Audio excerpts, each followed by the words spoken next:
Hi guys, this is Jasmine, and today I have a very special guest with me. This is my friend Kat, and we co-own this lovely space, Studio Ennui, together. As a tattoo artist, I specialize in floral and East Asian imagery. I specialize in illustrative, anime, manga, and other cute things. So in this video, we're going to talk about everything you need to know about tattoo apprenticeships, shop stuff, social media, and the tea. So let's begin. These are going to be our experiences with our apprenticeships. There are going to be as many different experiences as there are tattoo artists out there. This is just a non-exhaustive list of tips and info that we think would be helpful. To start off, what is an apprenticeship? Basically a period of time where an aspiring tattoo artist would train under an experienced tattoo artist, and they would learn all of the technical aspects of tattooing, as well as the sanitary procedures and other, administrative things that come with the craft and the career. I was really into stick and posts in high school. I'm sure everybody went through that phase where you went on Tumblr and you saw stick and posts. I never knew that being a tattoo artist was an actual career, and there wasn't much information going out around on the internet at that time. And when I entered college, I was doing stick and posts in my dorm room. The first time I heard anything about apprenticeships was when I went to get a tattoo with my friend. She was helping me ask the artist because I was too shy. Basically, he gave me the rundown of how apprenticing worked, and he referred me to another artist. So a similar story. I didn't think it was a viable career path. You know, being from first-gen immigrant parents, they don't want to really hear that you want to be an artist as a job because they think it means you're not going to make a steady living. So I kind of went the more traditional route of college, so undergrad, and then I went to grad school. And I have a master's in psych, and I actually worked in that career for a few years. So the whole time I had an interest in tattoos and art, and I always wanted to pursue a career in the arts. I never went to art school or anything like that. I kind of was just in the right place at the right time. I got a bunch of tattoos done at the studio that I went on to have my apprenticeship at. I kind of just asked the artists and I became friends with them. And I think at the time they had just opened too, so they were more open to accepting new artists, kind of growing their own shop as well. And that's the short version of how I sort of got my foot in the door and started the apprenticeship. I met Kat when we were apprenticing together, and I was so shocked. I think at that time you were also studying for... I was actually going to try to get into a doctorate program for psych, because at the time I still didn't know if tattooing would be a sustainable career. And I was lucky enough that the apprenticeship, the schedule that they created for me, allowed for a lot of flexibilities. I was still working weekdays at my school psych job. It was quite a career change. Oh yeah. Yeah, no regrets though. So my first apprenticeship was at another studio where you were required to pay, and it was around $1,000 a month. Honestly, I did not learn shit there. I had to draw a skull. It was like a very realistic skull, and I would go in 3 times a week, and he would just make me sit at a table and just draw that skull. The same skull? Yes, the same on the same piece of paper for literally 2 months. And then by the end of 2 months, he came by and he looked at the skull and he was like, "That's not good enough. You gotta keep going." I was desperate to find a new apprenticeship, and I Yelped every single studio in New York, and I emailed every single one being like, "Hi, my name is Jasmine. I would like to get an apprenticeship. Here's my portfolio." Out of everyone I emailed, I probably emailed around 20 studios. Only 2 replied to me. And it was the studio that we apprenticed at and some other studio in Brooklyn. And that's how I got my second apprenticeship. Going back to what I mentioned about them being first-gen immigrants, they were not pleased to hear that I was going to abandon my graduate degree and pursue something that's arguably a lot more unstable. Because, you know, as a tattoo artist, if you don't work, you just don't get paid. Versus my previous job where it was a salary essentially. They were pretty unhappy and disappointed. There were some conversations of having wasted their money and time on grad school, but I think at the end of the day, they just wanted to make sure that I wasn't destitute and I was making enough money to survive. And I think culturally too, because I'm Chinese, we're both Chinese, there is a stigma against having tattoos or a lot of visible tattoos anyway, but I feel like a lot of that comes from just the association with more criminal activity. Yeah, Yeah. for sure. But I think as time has gone on, my parents have been a lot more receptive. Like now they'll sometimes point out tattoos to me and be like, look, that person has a tattoo. I'll be like, yes. How did your parents react when you got your first tattoo? Oh, they said that I had ruined my body and it was over. Why would you ruin something that was so perfect? It didn't really change the way they treated me or anything. It was just That's like good. a very offhanded sort of, I can't believe you've done this. Anyway, here's dinner. So it wasn't too bad. But also my older brother had terrible tattoos too. I'm just kidding. They're not too bad. I feel like he desensitized them to it. Okay. Yeah. So he was the preliminary. Yeah. And then by the time they got to you, they were like, Yeah, they were like, all right, fine. At least it's not the ones he got. when I first told my parents I wanted to be a tattoo artist, I think my mom was very confused. She's like, huh? And my dad I'm sure he was confused in the beginning for like 2 seconds. And he got so mad. He texted me because they're in California. You need to come back home right now, this weekend. Get on the next plane so we can talk about the decisions that you're making. I didn't do that. Because of the distance, it's harder for them to, how do you say, control in a nicer way.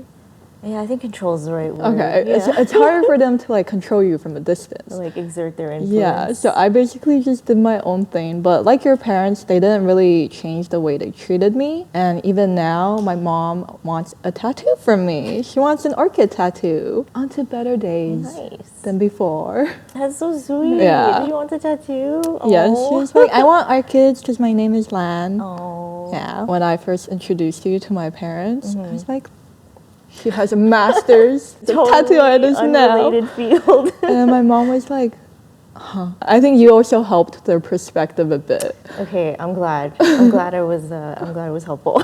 My biggest struggle at the time of my apprenticeship was if I would be able to balance attending art school at the same time and having my apprenticeship. The schedule was pretty flexible. You just had to be at the studio 4 days a week. So I moved all my classes to 3 days, and then for 4 days of the week, I would just be at the studio. Another struggle would probably be if I would even make it as a tattoo artist. I guess coming from something so unrelated, I really didn't know, I guess, what the culture would be like, whether I was going to get clientele. And also our apprenticeship literally started during COVID.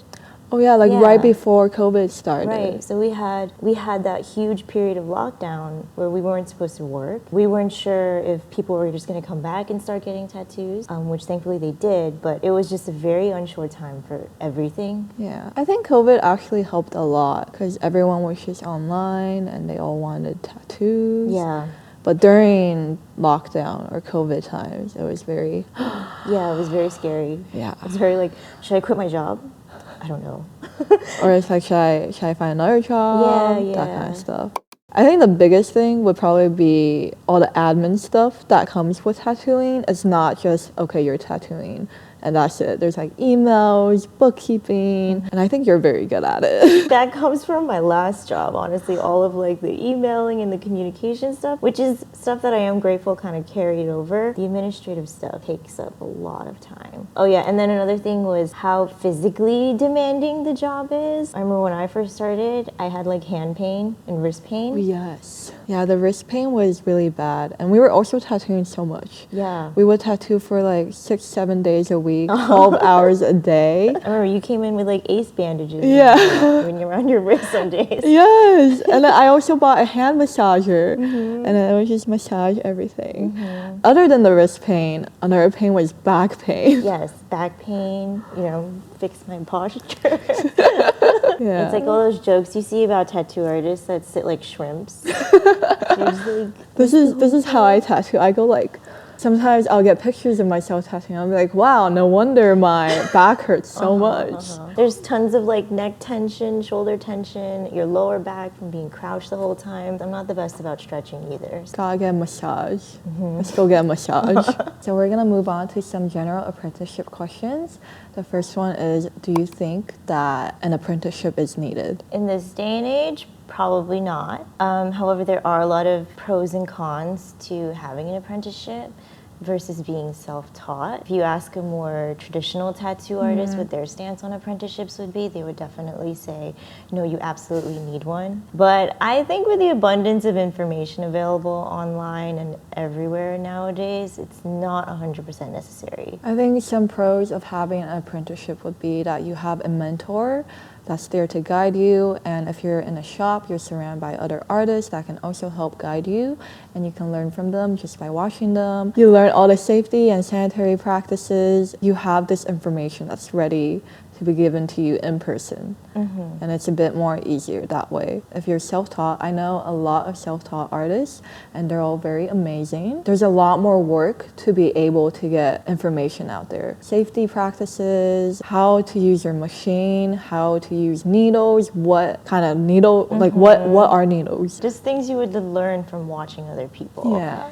That you can't get from learning by yourself. But then again, if you have friends that are tattoo artists, you could just come in and be like, let me stare at you while you work. Right. Yeah. Do you think that having the title of an apprenticeship looks better? I feel like the culture has been shifting so much, especially in New York, large cities where there are tons of tattoo artists and there's a million different styles as well and a million different approaches to the art. I feel that if you are looking to get hired at a specific tattoo shop, they might have standards and they might look for you having gone through an apprenticeship. But I also think that a lot of shops nowadays, and even clients looking for artists, they would sooner look at your portfolio. Decide for themselves. Yeah, and decide for themselves. I don't even know that they would ask if you had an apprenticeship. Is that something that you get asked a lot? I think it's mostly just the traditional artists that are like, you didn't get an apprenticeship?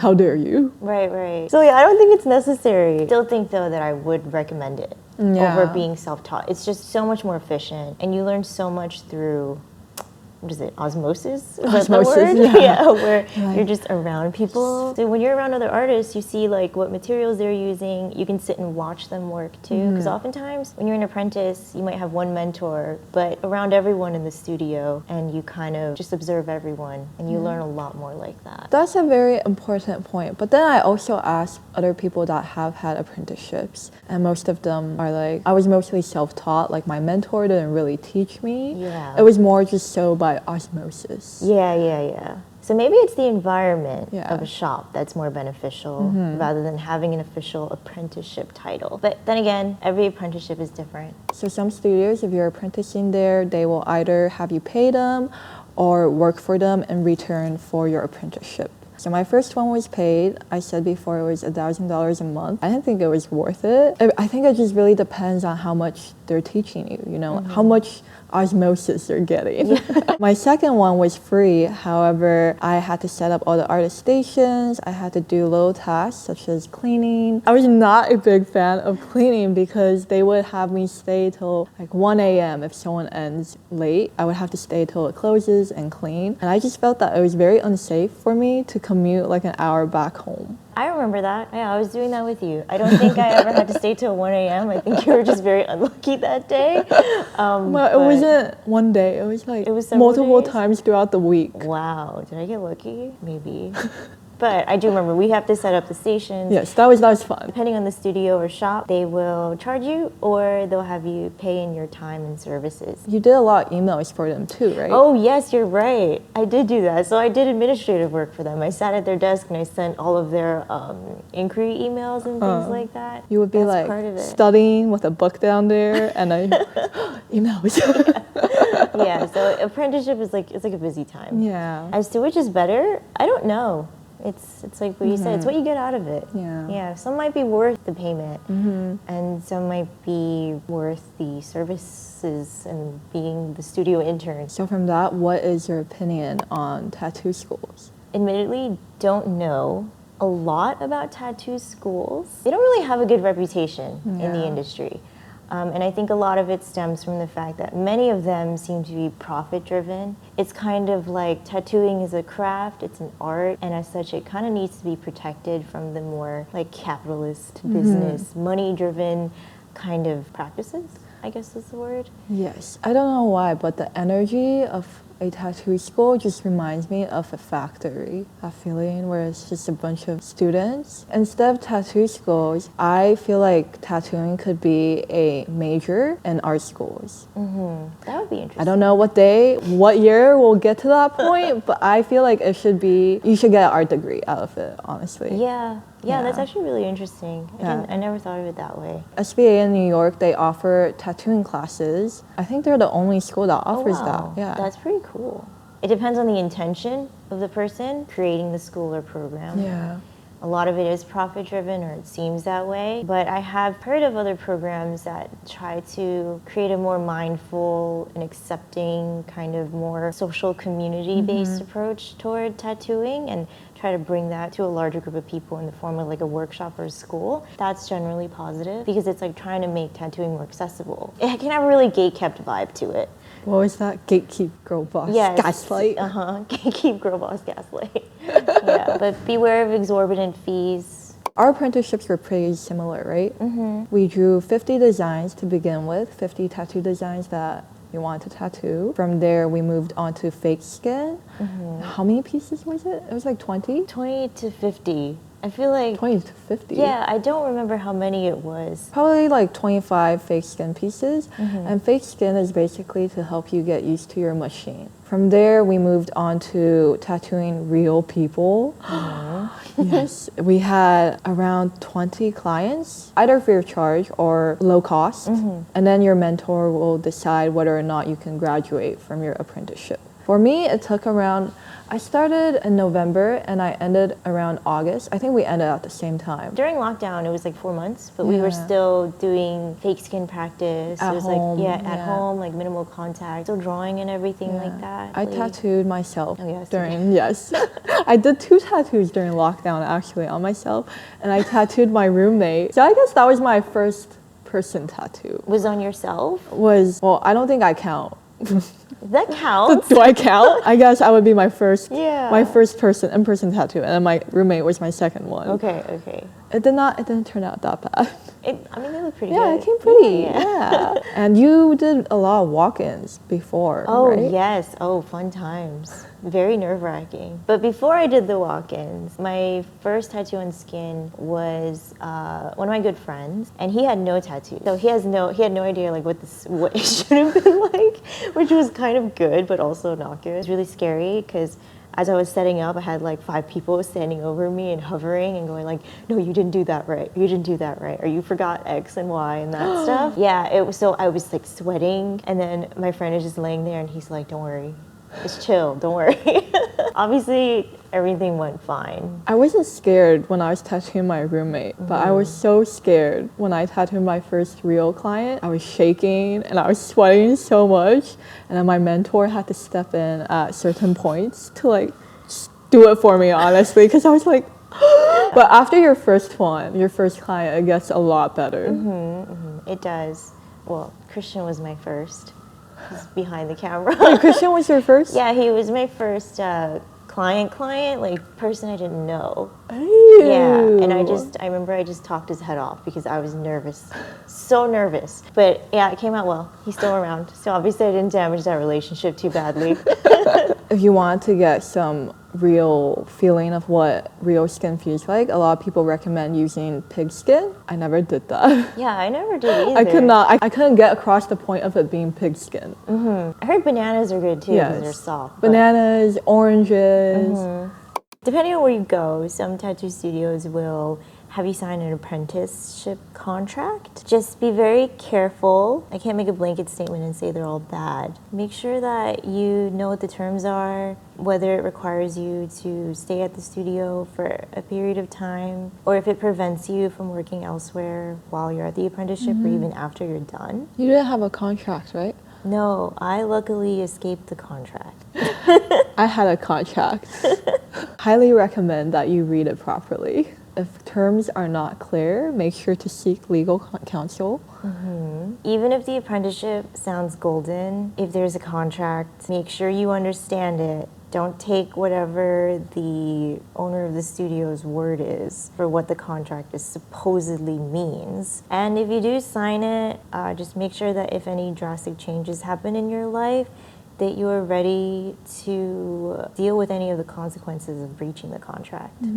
For my apprenticeship, I had a portfolio where I showed it to my mentor and we did like a whole interview process thing. And my portfolio, it was a modge podge of things I created in art school, my stick and poke tattoo designs, some more designs that I want to do. If I look at it now, I would be like, what's going on? He accepted it, thankfully. I guess my portfolio was just sort of my Instagram art account, and it was what I was doing for fun on the side. So a lot of it was actually digital art.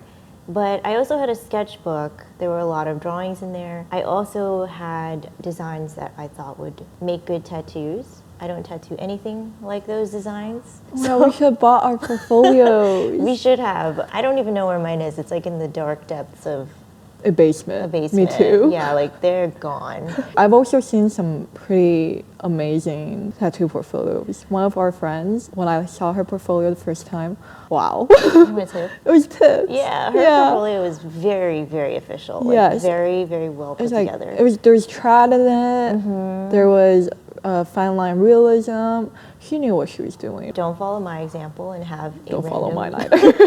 The more put together your portfolio is, the more you're able to indicate to the studio or your potential mentor that you are ready for an apprenticeship and you're serious about it. I think it would be good to include things that you want to tattoo or what you think you Yes. want your future tattoo style to be, as well as things that just demonstrate your range as an artist. So anything that you want that shows your creativity, essentially.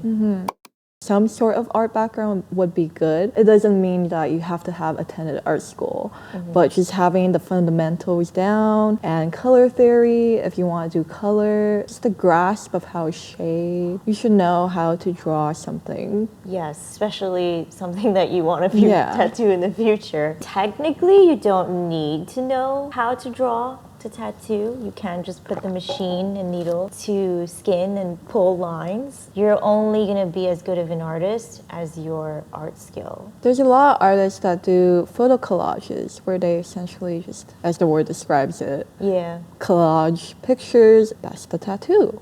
And there's nothing against that. It just depends on what route you want to take. Yeah, you still have to have an understanding of light and shading and that type of thing. But it's definitely really important to keep developing your art skill continuously.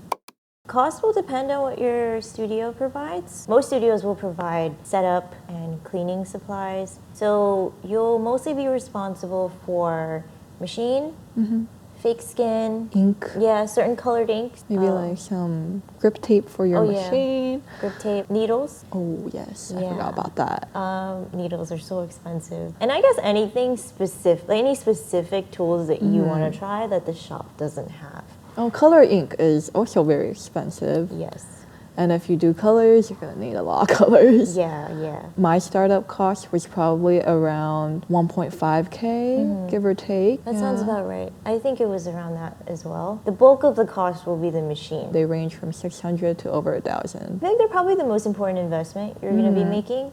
And they're going to Of last you course. a while. I've been using my current one for 2 years now. They'll pay themselves back really quickly. Yes. You can learn what materials to buy from the studio as well as your mentor too. In the apprenticeship process, you go through your designing and then your fake skin, and then you go through your first few clients that are going to be free or very, very cheap. As soon as you are charging for your tattoos, you will be earning money. It'll start off low because you're an apprentice. You can probably expect to be charging regularly if you have clients. It's also good if you want to sustain yourself to have a job on the side. Before lockdown, I was working and I still had my 9 to 5. So I did the apprenticeship on the weekends. So I was still getting paid. Yes. Yes, so I was very lucky in that I still had the job and that my mentor at the time was open to that, just having me come in on the weekends to practice. But obviously that's going to depend on The scheduling and everything. A few other apprentices at our studio also have part-time jobs. I was a full-time student, but I was also doing YouTube at the time, so that helped pay expenses. I was very lucky to have my parents' support, monetary support. If there's a will, there's a way. just to make sure that it's financially viable Yes, for you yes. because chances are you're either going to be paying for it or you're not going to be making money for at least the first several months. I think anything with art, you're putting in a lot of money in the beginning and hoping that it will pay you back somehow. It's just like a risk you have to take. Right. It's a gamble. When you're looking for a mentor, you want someone who has a similar art style to you. Feel comfortable around them, and most importantly, has the time to mentor you in the first place. Do you think you learned a lot from your mentor? It was less of a one-on-one experience and more of an entire studio experience. We had to be proactive about asking the right questions to the right people. While we officially had like a single mentor, and this isn't to say that they were a bad teacher or their skills weren't good or anything, it was just that they were only a small aspect of the entire apprenticeship experience. I guess again this goes back to the whole idea of having an apprenticeship and being in that shop environment. It's like yes and no, but at the same time. Yeah, he was, I think, definitely very important to have there, but only a piece of the whole thing. If I didn't have them, I would be learning a lot slower than I was. If we were to be mentors and take on our own apprenticeships, I would definitely make sure that I had a lot of energy and time reserved to be able to take care of them and teach them. Time is probably the hardest thing. Yeah, the time, the one-on-one time is very rare too. Hopefully you know the person too, or at least know them somewhat. You want to make sure you've had some interaction with the person that you want to potentially be your mentor to kind of get a feel for their type of personality, their workflow style. Hope that it meshes with yours, because if you do start this apprenticeship with them, you're going to be in very close proximity with them for many, many hours of a week. You want to make sure, like Jasmine said, to be comfortable with them. I was really terrified of my mentor when I first met him.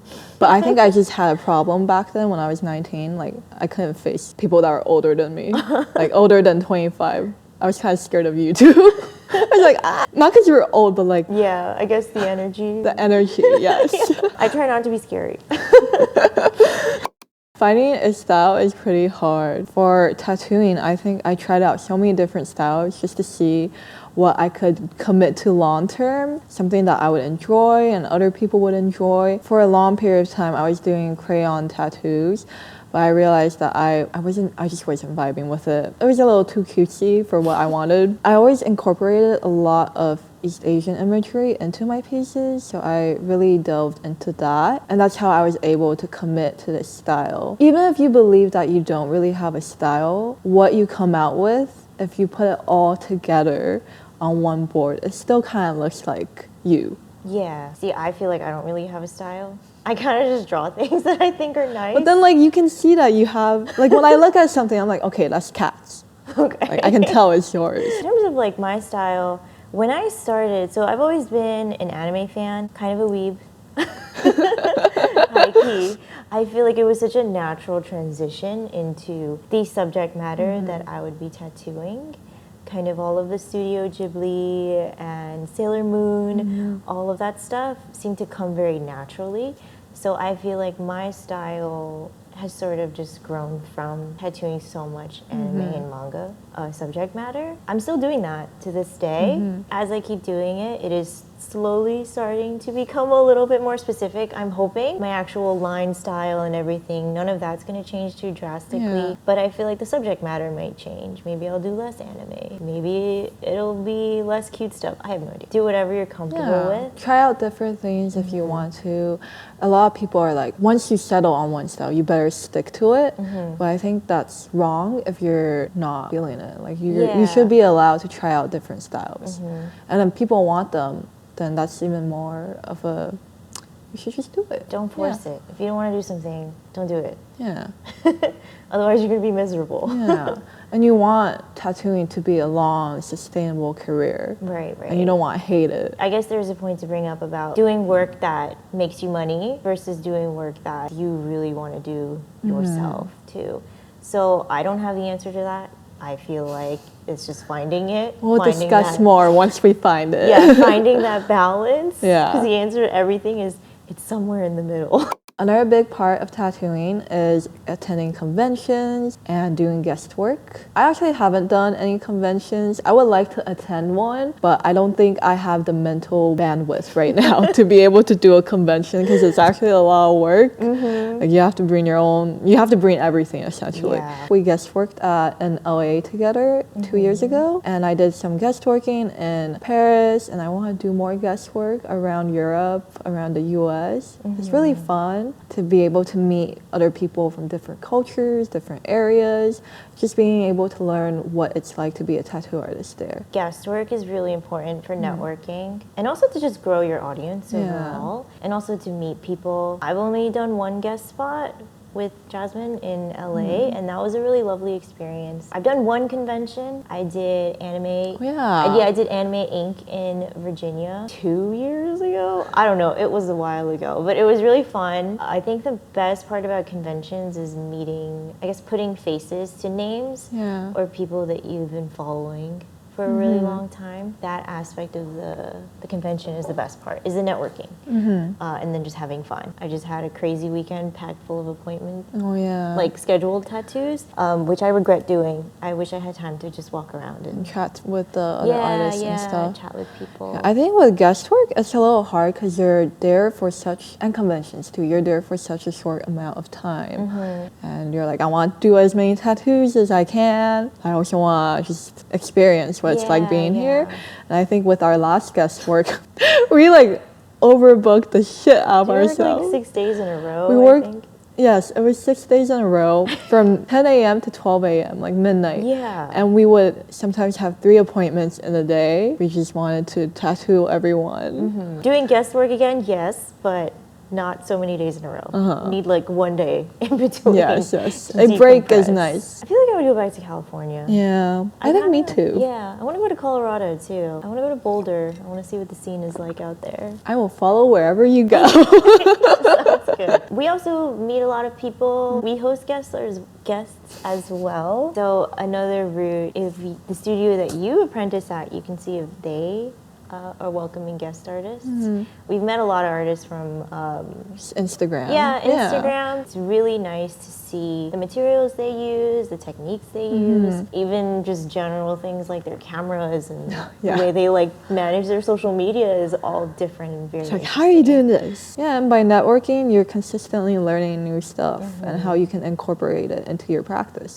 Being in a shop versus a private studio. So a shop, the way we're defining it, a more public-facing space. It has a storefront, and they probably take walk-ins, and their address is public. And normally, case by case, they could be owned by tattoo artists, or they could also be owned by business owners. I guess some pros of being in a shop are the exposure to new things. If they take walk-ins as an apprentice or as a new artist, you get a lot more exposure to new styles of tattooing that perhaps you didn't want to try before. Chances are that the shop will also assist with a lot of the more administrative aspects of the job, answering emails. Scheduling appointments, restocking. A lot less stuff for you to think about. Other than come in and do work. You come in, you do your tattoo, and you go home. Private studios tend to be owned by tattoo artists. They tend to be smaller, more intimate environments. More hidden.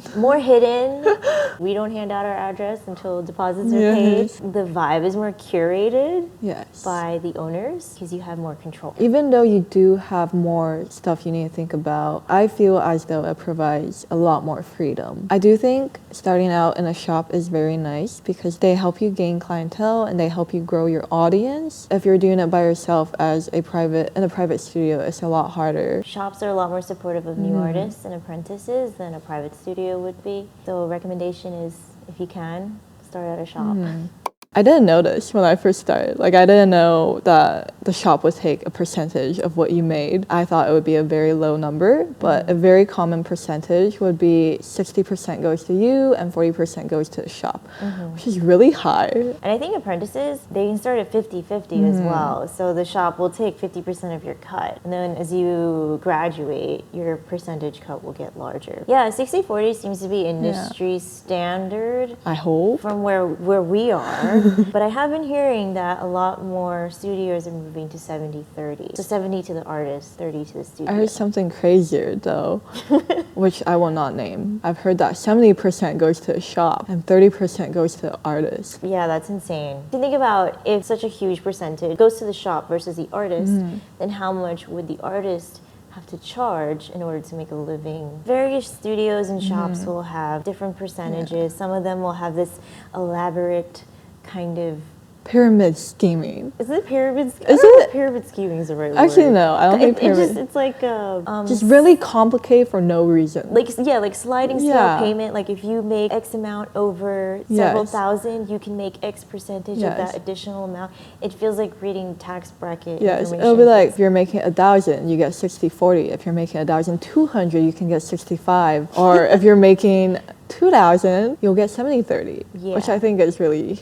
stupid. I feel like there's a million different ways that they kind of break down payment. There's also others, like you pay by station, you pay by day, you split the cost. Some studios will run like collectives, like we do. I feel like that's more common with private studios where you sort of just split the rent and general costs. Also, like, who wants to be doing that much math? Not me. We don't want to deal with people's, I don't know how much they're charging for their tattoos. Did you know when you first started? I had no idea. Honestly, I wasn't even thinking about how I wasn't really thinking about the percentages, but the more I worked, the more ridiculous it seems, right? Yeah, you see where the money is going and you're like, right. I feel like that's another huge thing too, is when a studio takes a huge percentage of your pay, but it's not reflected in like the supplies or the general management of the space. It makes you feel a little salty after a while. Just a little jaded. Our intention was never to stay at the studio that we'd started with forever. We had like a plan to open our own place after 5 years of tattooing. We just kind of skipped a few years in between and went directly. It was fast-tracked because the environment, I guess to put it nicely, it wasn't a good fit anymore. Oh, I sound like some corporate person quitting their job, but it's true. It really just wasn't the best fit anymore. The goals of the management and the goals of the artist started to go kind of separate paths. Our needs were not aligning. Yeah, our needs were not aligning. That's a good way to put it too. It became a very money-driven environment, very profit-driven, and you can sort of feel that. I mean, what artist wants to work in a setting that feels like a factory where you turn around and you literally bump into the person behind you? That's happened many times. And this was like in the middle of Omicron too. It just started to very much feel like they didn't understand what, I can't speak for everyone, but what we wanted. Yeah, it was also going the route of being corporate. Yeah. And I feel like when you're an artist, you don't want to be in corporate. Right. That's the whole point of being an artist. Yeah, they want growth, right? But it tends to be more like grow your craft, grow your relationships. Just grow personally. It tends to be more individualistic. That butts heads with more business-minded individuals where the idea of growth for them is more money. And that often just doesn't mix well with a bunch of... I understand, but maybe not to that extent. That's not to say every tattoo studio owned by business people is the same. It tends to start to feel that way. Yeah, from the things that we've heard in our own experience. Yeah, I think like the environment in general is just turning strange. There was one time where I was very sick, literally bedridden for a month or two, so I had to push all my appointments back. The management would tell me, oh, you can't do this because you're taking up space for someone that could be working at your station. Why would that matter? They couldn't fill up the space as fast to make money. And I already felt really bad because I was really sick. Going from that incident, there were a few months, the boss, they would just ignore me. I wouldn't exist in the shop. They would talk to my coworker, but it's like I was not there. I was just like, you're 50, why are you acting like a high schooler? Like, I'm not here for this. Right. Yeah. And I think that really, I drifted away more and more. Yeah, because I just felt devalued. Yeah, because then you realize that they don't really see you as an individual. They just see you as like a tool for making money. Pushing until we were just like, bye. Yes, and that's why everything just got moved ahead. Like several years ahead. We're like, okay. We're ready. We can do this. We got to get out of here. Moving on to our next section, which is social media and our love and hate relationship. I think social media is so important right now, which is why I don't like it, but I need it to survive, to be able to get my clientele, because that's how we get clients. Exactly. That's how we get guest artists. That's how we connect with other artists. It's what allows artists, I think, to grow and be able to work on their own as well. With social media, it enables you to grow your own client base. Yeah, you no longer would need to rely on a shop to bring you clients. And it's what allowed us to kind of move to our private studio as well, because we don't need a shop front. People can just find us on social media and like come to us. So it enables somebody to move wherever, and their client base just moves with them. We're talking about Instagram as our main source of social media. Yes. For Instagram, I'm not even sure how to grow anymore. I don't know what they want. When we first started, we were posting very consistently. We would post every day, every other day. Somehow it was very easy to grow. Right. Yeah, and I think during COVID, the post-COVID years, it helped a lot because everyone was online, they were scrolling, and that's how they found us. But for now, I mean, we've all heard it, right? The algorithm complaints, how we have to appease the algorithm gods by doing silly little reels and I don't know. It feels almost random at this point. It's very, very quantity over quality, it feels like now. I just want to post my pictures and go about my day and not have to make content for my job. It's kind of like when I look at other tattoo artists, I kind of want to see a still image of their work. Even if the reel that they post gets more attention, I still go to their page and I try to find the still image of it. Because what am I going to do? Like hold the pause button? I want to look at the tattoo itself.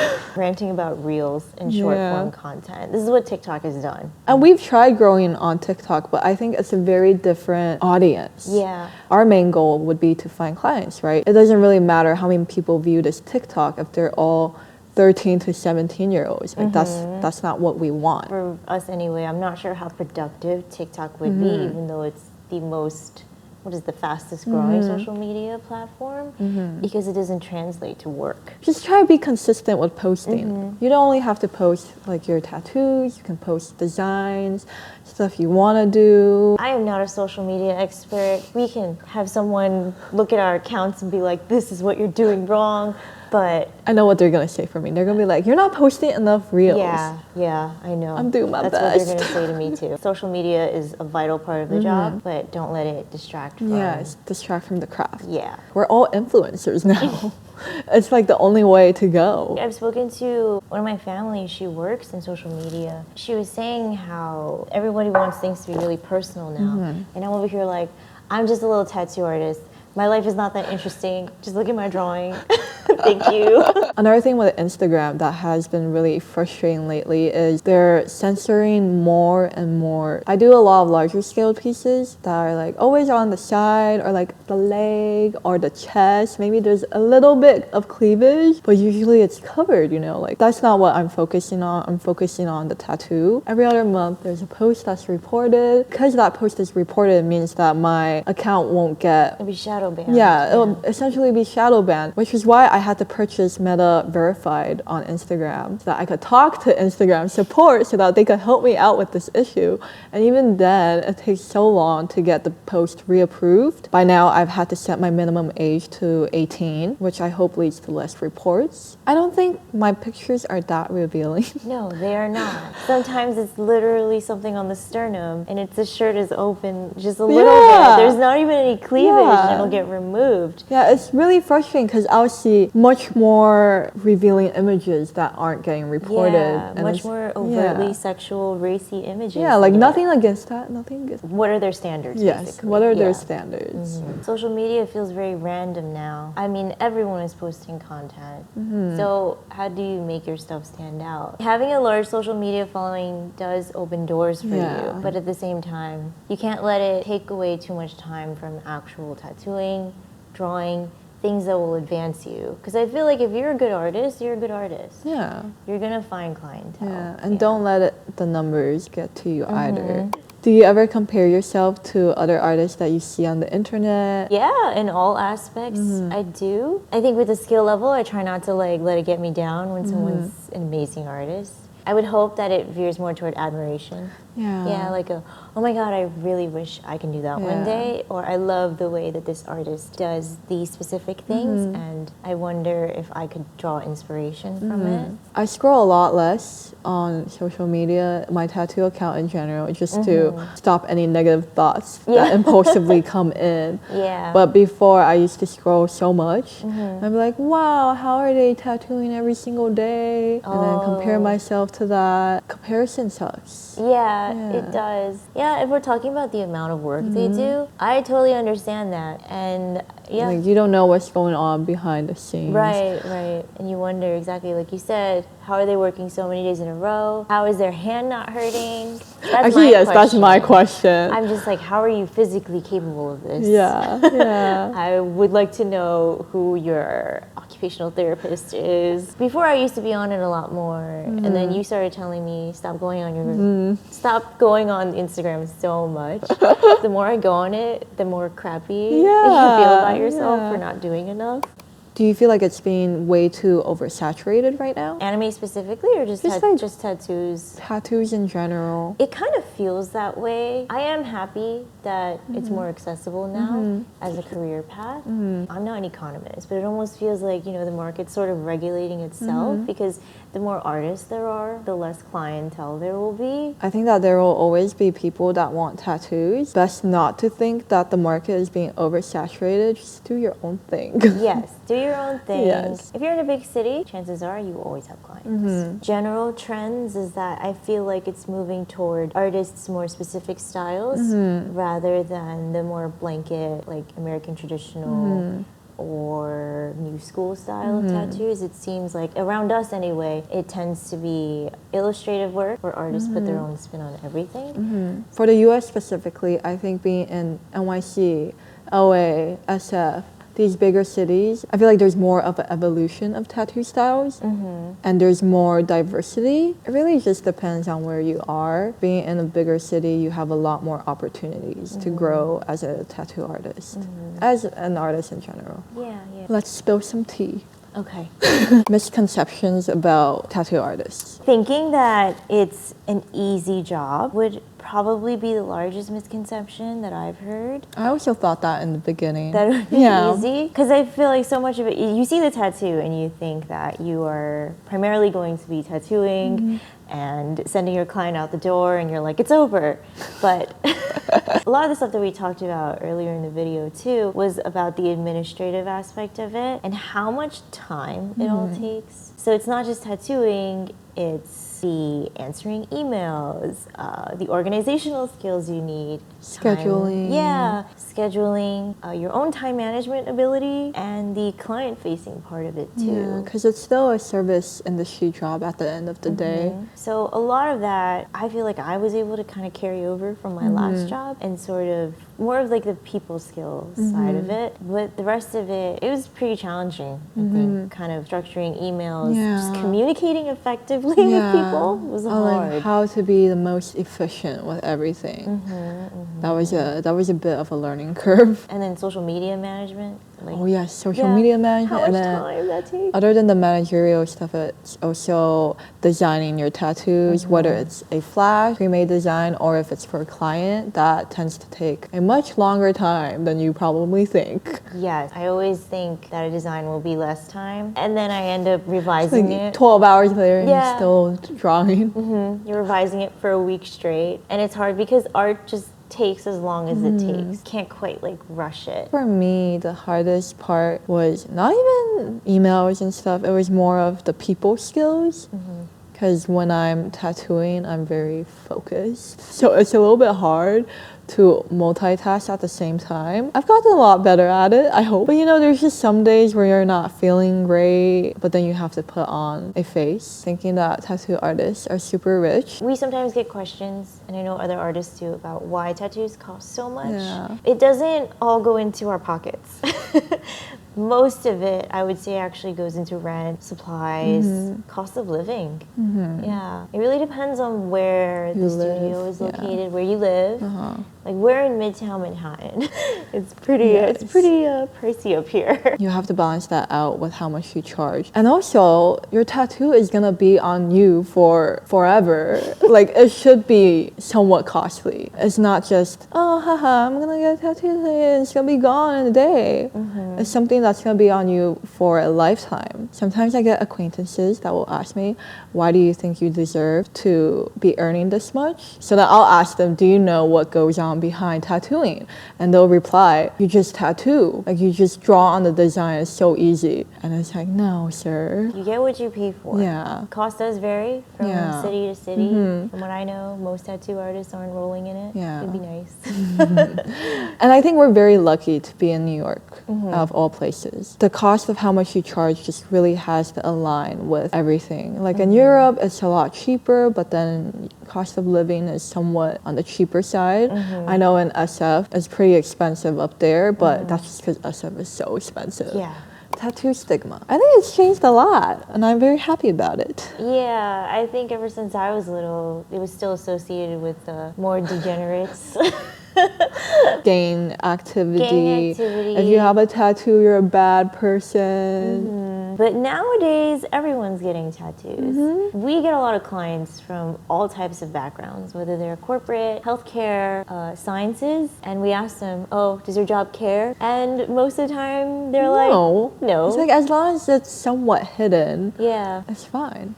Yeah. But then you also get more conservative people that are like, how could you have so many tattoos? I Yeah. remember I had like 3 tattoos. Someone I was on a date with, they're like, oh, so many tattoos. How could you? How could you?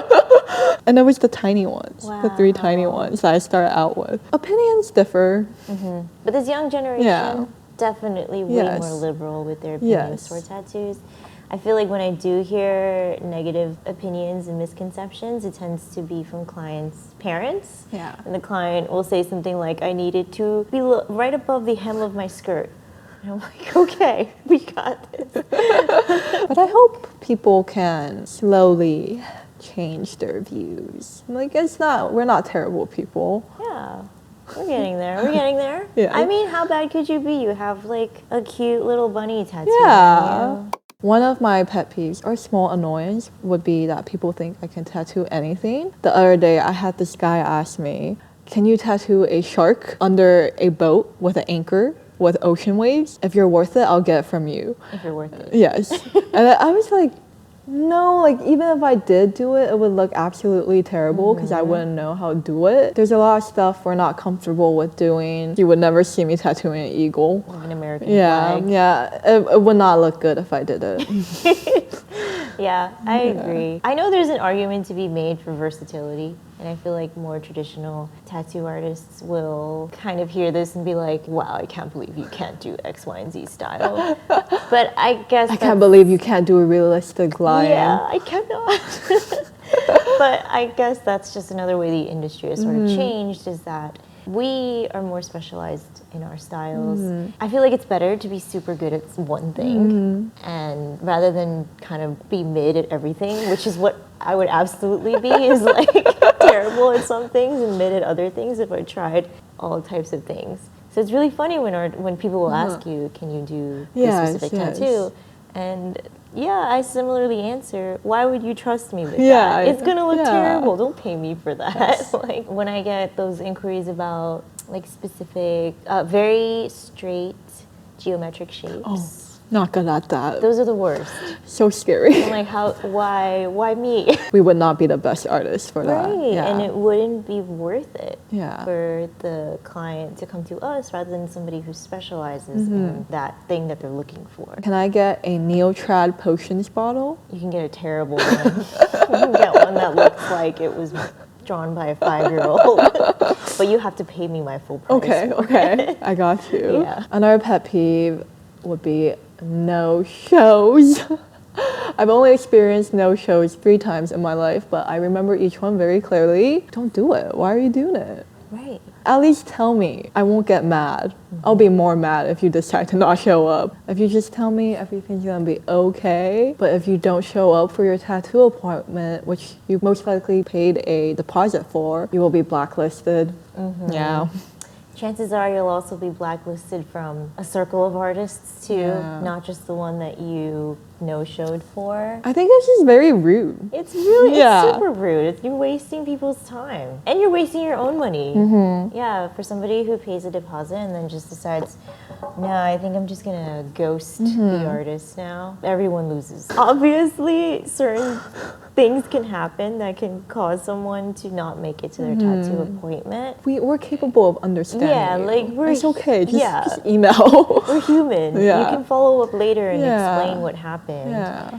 We're not going to be monsters about it. General indecisiveness, especially after the deposit has been paid, the client has seemingly committed to the tattoo. So if the client is very wishy-washy or makes a lot of changes to the design that are different from what was originally agreed upon, I think small changes are generally That's okay. fine, yeah. They're okay, provided there's enough time to make those changes to the design prior to the appointment. But then if you come in where you want a completely different design or a completely different style.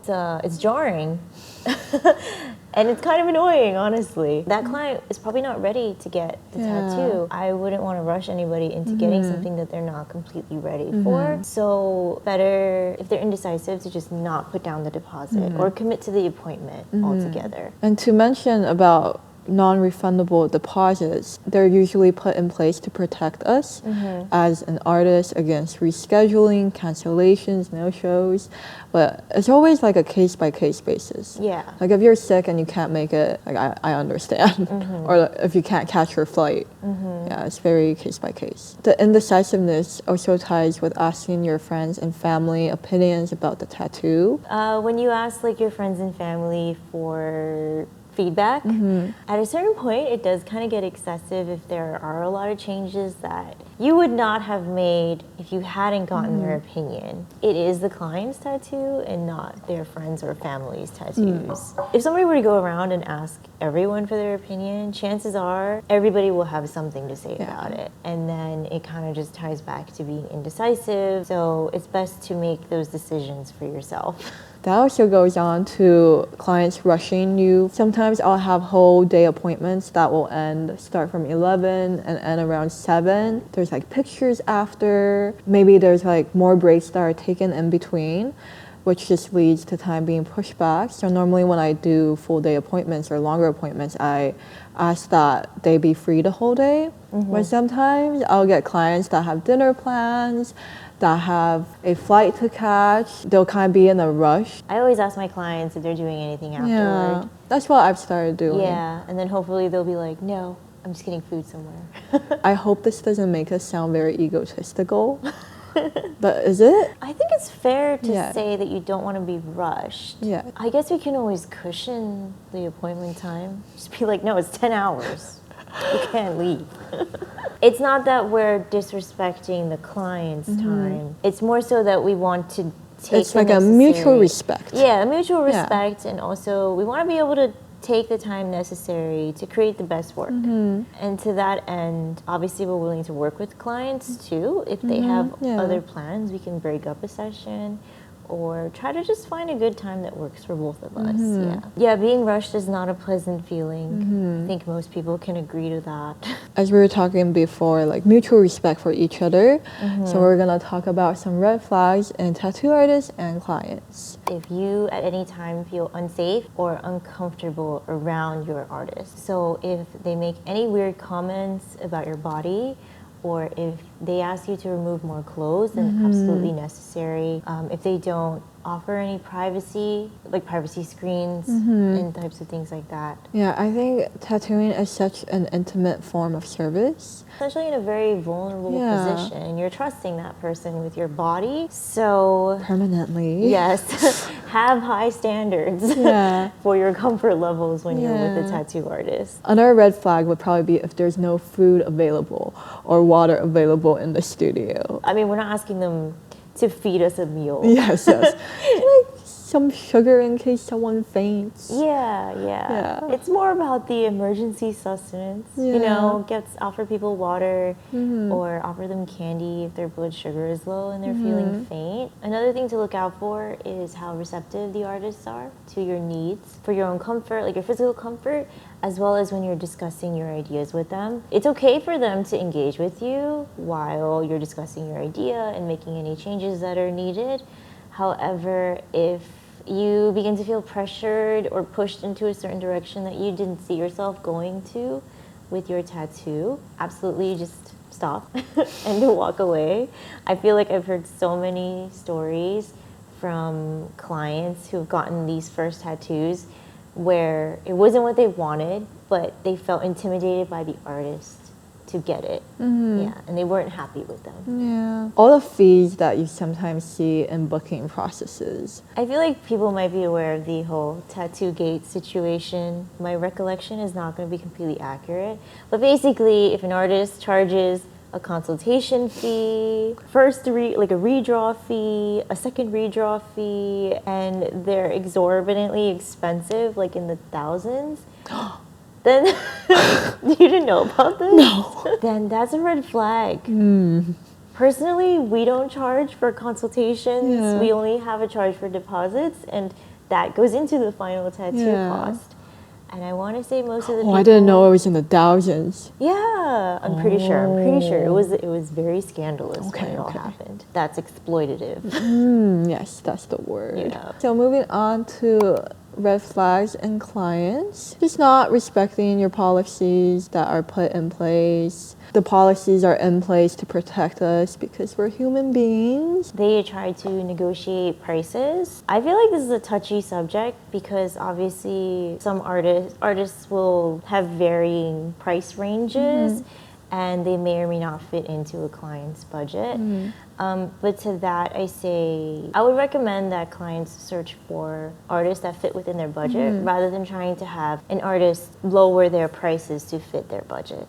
Because an artist prices their work at a certain point because that's what they believe their work is valued at. Going back to what we were talking about before with the cost of living and everything, pricing incorporates a lot of different elements. So it's not always up for negotiation, basically. Yeah. And it just makes you feel kind of shitty, you know? Yeah, it just makes you feel devalued if somebody lowballs you. Yeah, I used to do sliding scale for my bookings, and I know there's a lot of good people out there. Just there's some that don't have morals, and I realized that I was just getting lowballed most of the time. The clients don't know what the artist's expenses are or what their life circumstances are, and it goes both ways. So it's always easier, I think, to just look for artists that are in your price range rather than trying to negotiate down with another artist. Yeah. You do get what you pay for. I feel like if somebody lowballs you and you accept it, you're not going to have the best time tattooing it either. Tipping is not required, but it is appreciated. And sometimes we get small gifts, which I think is really nice. It's really cute. I love when we get like random cheesecake. Yes, like, where does this come from? Or like we'll get donuts, dessert. Yeah. I do think that there are a lot of artists out there that consider it standard. Percentages can vary as well. I feel like it goes from anywhere to like 10 to 20%. A little bit less if the tattoo is very expensive. Certainly when looking at artists that you're getting tattoos from, you can probably see they might have it written somewhere what their policy on tipping is. Or a shop might have a policy. Being a woman in a male-dominated industry, I hear a lot of stories about just very strange behavior where I'm like, wow, some men really do have the audacity to act like this. Yeah, without getting too specific, it just tends to be things, comments about bodies, not said in front of clients, but said between artists. About looks. Yeah. Just comments you shouldn't be making. A lot of like overstepping of boundaries. It feels like sometimes there really is a lack of professionalism. And I always joke that we don't have an HR department. It's just tattooers just doing their own thing. Yeah. So there's nobody to report things like harassment to. It feels like it's very self-managed. Like every kind of shop or group of artists sort of self-regulates, sometimes poorly. So you hear things about what other artists have done, inappropriate relationships they've had with other artists or even clients or their apprentices, and it sometimes feels like a lot of it just goes unchecked. The audacity. The audacity. And I feel like that's probably the worst part about being a female in this industry. And Yeah, it's like just being a female in other industries too. Yeah, exactly. Yeah. Anywhere where it's male dominated, it's going to feel kind of ick. I've had situations where I haven't felt the most comfortable in. So I would just say just be very careful. Yeah, and I would venture to guess that it wouldn't just apply to women, it would just Yeah. be any marginalized group Yeah. within an industry that's dominated by Cis males. cis males. There's definitely good to be found, but I think what we were talking about earlier about like private studios, you get into the industry and then you learn which people you work better with, and then you slowly curate that group of people and you focus on surrounding yourself with those individuals. We're gonna end with work-life balance because I think that's a pretty important topic. I had terrible work-life balance in the beginning.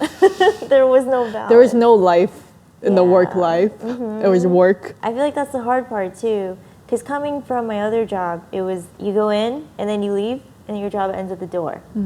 And I have the rest of the afternoon or evening to do whatever. And that was my personal life. When we started tattooing, it was like turning my hobby into a career. So finding that division was extremely difficult. And we were also very passionate about learning as much as we could, Yeah. learning as fast as we could, so we would always be doing something related to tattooing. And that's not to say like we're not grateful. It's honestly, since changing jobs, it's been so much better. I don't have that pit of dread in my stomach from my last job that I had. It's just after a while, if you're not careful, it can feel like burning out. Yeah. I can't say that I regret doing that because I wouldn't be where I am today without Yeah. that intense work ethic. Right, the 6 days a week. Yes. Yeah. We've all gotten a lot better at managing our time and being able to separate tattooing and having our own lives. Have you ever felt burnt out? Yeah, I think last year was probably the closest I felt, which is why I ended up taking like a month and a half off because I started to feel unhappy with the work that I was producing.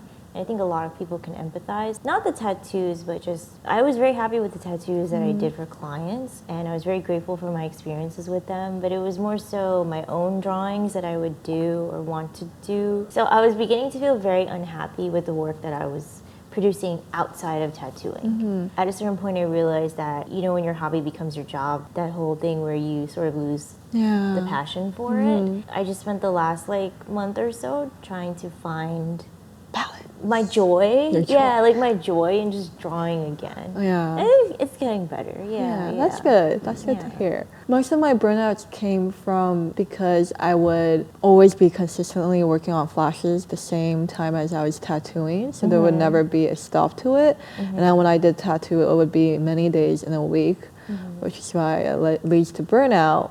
And I'll take a little break, feel better, go back to the same cycle. Yeah. After I draw my flashes and I put them out and people want them, I'm like, yes, I want to tattoo all of them. And it'll be for a certain month period. And I think my last break that I took, it was a few months. Yeah. I'm very grateful for that break, and I feel a lot better now with tattooing. A lot of it, again, comes down to just being able to find a balance within everything. Now I know working over 4 days a week is not it for me. And I'm very happy to be in a place where I can afford to work only around 3 times a week, 2 or 3 times a week. I think 3 days a week is the sweet spot. Sometimes I think about the fact that at my last job, even though I wasn't supposed to be multitasking, you can. I mean, I was just sitting at a desk, right? And I could do multiple things like schedule appointments with various, just errands and life things. But when you're tattooing, the only thing you can do at that moment is tattoo. Yeah. You can't multitask. Like all your attention is focused on the tattoo. So you're going several hour stretches where you don't have your phone next to you. I mean, you can take breaks, but I feel like that was one of the things that I realized as I started doing this for a longer period of time was how much random stuff I was doing in the office. during the day. You know, I'm not supposed to be doing it, but. So last question. So knowing what you know now, what would you do differently if you could start over? There wouldn't be much that I would do differently because then I wouldn't be where I am now. And I'm very happy where I am right now. But before I got my apprenticeship, I would do a lot more research. I think that's the biggest thing that I would change because I didn't know anything coming in. I think doing a lot more research would have been very helpful. So I was better prepared for some of the more unexpected elements of it. Because I think going in, we're like, yes, we want to tattoo, we're and just that's here to all we tattoo. care about. Take care of my body a bit more with the yeah. stretches, some hand stretches going on. I feel like I'm going to need LASIK in a few years. Oh, yes, I had need 20, that. Yeah, I had 20/20 vision before I started this. I'm sure it's not 20/20 anymore. Everything is from this distance. I guess these are more quality of life changes that we would make. Yeah. This is why we made this video, to help out with anyone who wants to be a tattoo artist, is interested. We hope that this was a helpful guide. Thank you so much for watching. We will see you soon again, maybe, possibly in the future. Let us know if you have any questions. Thank you. Yeah, thank you. Bye.